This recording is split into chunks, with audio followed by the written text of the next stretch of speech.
If you take your credit card and you go shopping and you run up a large credit card debt, you're running a trade deficit with all those shops. Now, it would be pretty strange if you then blamed all the shop owners for having sold you all those things. You're ripping me off, you're ripping me off, you're ripping me off, I'm running a trade deficit. That is the level of understanding of the President of the United States. The trade deficit does not represent at all trade policies. It represents spending relative to production or earnings. We call that an identity. I teach it in the second day of my course in international monetary economics. Trump never made it to the second day. So he says, you're running a trade deficit. Look, they're all cheating me.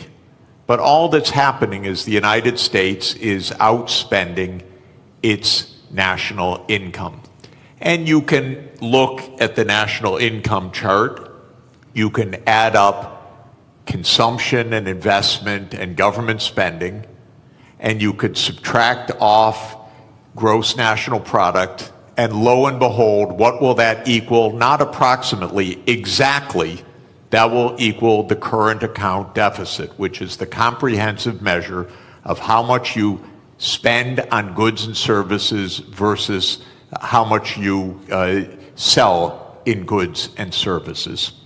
So the United States runs a current account deficit because it spends more than it produces. Why does it do that?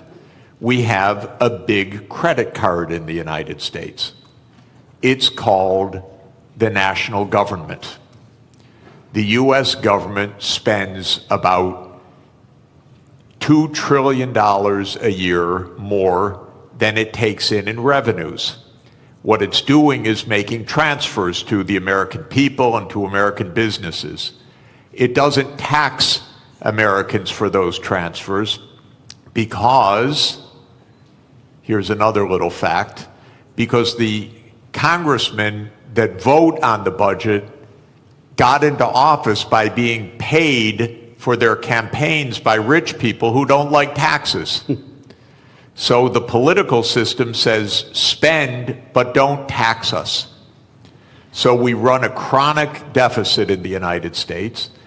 That spending goes out either as transfer payments or goods and services, and that's more than our national income, which is about $30 trillion, and our spending is about $31 trillion. And that's our trade deficit. And for that, Donald Trump blames the world. Okay, I fail him for this if he were my student. He's my president.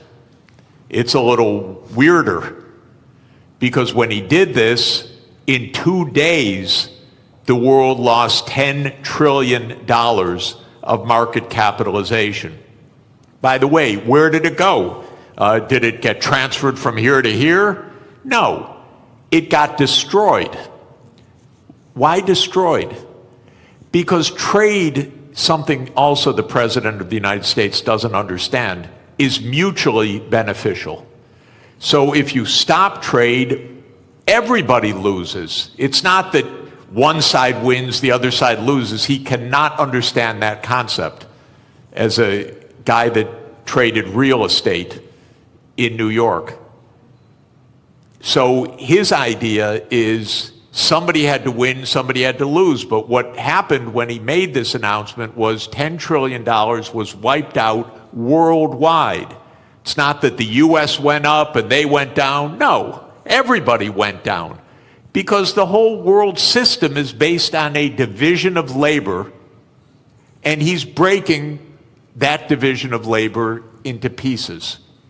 So then people said, this doesn't make sense. Even the very rich people that gave him the money for him to get into office started saying this doesn't make sense. The hedge fund managers who were his big campaign contributors. Elon Musk, who paid for his election, became prime minister.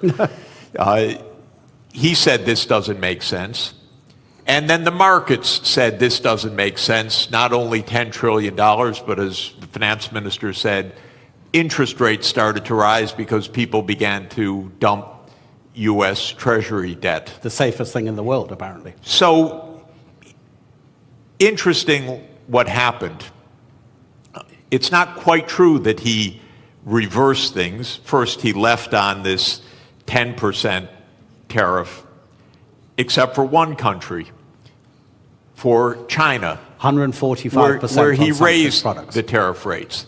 That's because the United States has a deep, neurotic attachment to China. The U.S. political system hates China. Why? Because China's big and successful. And so that the U.S. hates. It's a rival, it's a competitor, and so this is the one thing he left on. Now he's going to mess up everything with this too, because in a trade war between the U.S. and China, China wins. China does not depend on the U.S. market very much. It's about 12% of China's exports. China will do just fine. It's just dumb policy. There's no more, sorry to say it, there's just no more explanation to this than that. It makes no sense. Now, it raises, if I could, just one last point. How can this happen when it makes no sense? And that people should understand, we are in one-person rule in the United States. Our political system is in a state of collapse. What President Trump did is an emergency decree. Everything he does is an emergency decree. Literally, you can go on to whitehouse.gov and then follow the menu to executive decrees. And there are dozens of them. And each one starts the same way. With the powers invested in me as President of the United States, I hereby declare A, nonsense, B, nonsense, C, nonsense. Because he's king. Those powers are not invested in the President of the United States. They're invested in the Congress. You read Article 1, Section 8 of our Constitution. It says that all duties originate with the Congress. And specifically in the lower house, all legislation has to start in the House of Representatives. But the U.S., starting in 1945 after World War II, became a military state to a large extent. And so it sprinkled in its legislation emergency, emergency, emergency. And Trump doesn't have to prove anything's an emergency, he just has to say something's an emergency. So suddenly the trade deficit became an emergency, and on that basis he issues a one-person rule. Even his aides don't know what he's doing. You raise one final interesting issue, which is that the market recovered about $4 trillion when he reversed. Anyone who knew that 5 minutes before made billions. This is not the cleanest government in the world, I can tell you.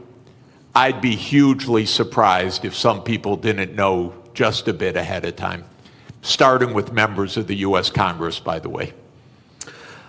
Look, we'll get into the more general issues about protectionism and the end of globalization, question mark, in a minute. But I think what's happening and the directives coming from the White House is such a perfect example of what this panel is about. I'd just like to stay on this just for a few more minutes. Minister, is protectionism always a short-term aim, and does it always come at the expense of the longer-term gain? Donald Trump hasn't said it in public, but apparently in private, during his first term, he was asked about the problem of the US national debt. And his answer was, I don't care because I'll be dead by the time it's a problem. And apparently that's also his approach to the climate crisis. So is this protectionism coming from the White House a short